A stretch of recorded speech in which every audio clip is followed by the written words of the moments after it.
So ukuvela kwaThixo evelela ukugwenxa uchaza iziqalekiso zalo. Haleluya. Akathi ndivela ukugwenxa koyise. Amen. Ndivela ukugwenxa koyise onyana. Haleluya. Onyana benza kanti ubhale kuvelelwa ukugwenxa koyise onyana.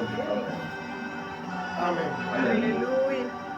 Elagama lithi sabandithileyo lichaza uba once umuntu angasindiswa, once umuntu angamkelanga Yesu, loo mntu lo umthile uThixo. Amen. Akekho umuntu ongekho kuThixo, ongekho nakuSathane. Into ofana phakathi akekho emhlabeni. Amen.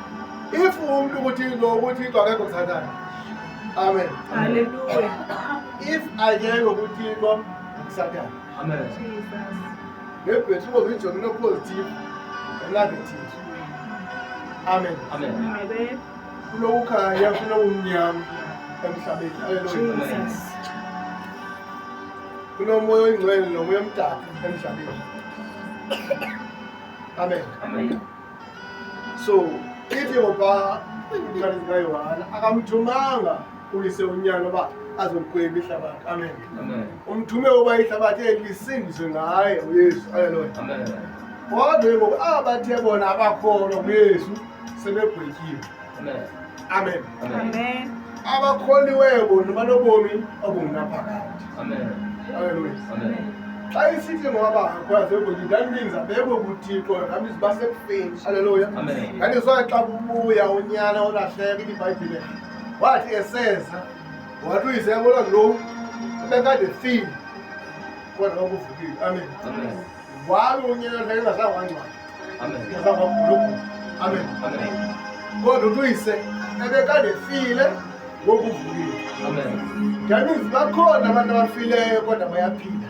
Amen. Banobomi. Amen. Amen. Amaphosa xa bajongayo hayi uba nofe ethwele umnqwazi. Amen. Ithela ngumntu ohamba ngeenyawo zombini kufika kangangcwaba. Amen. Amen.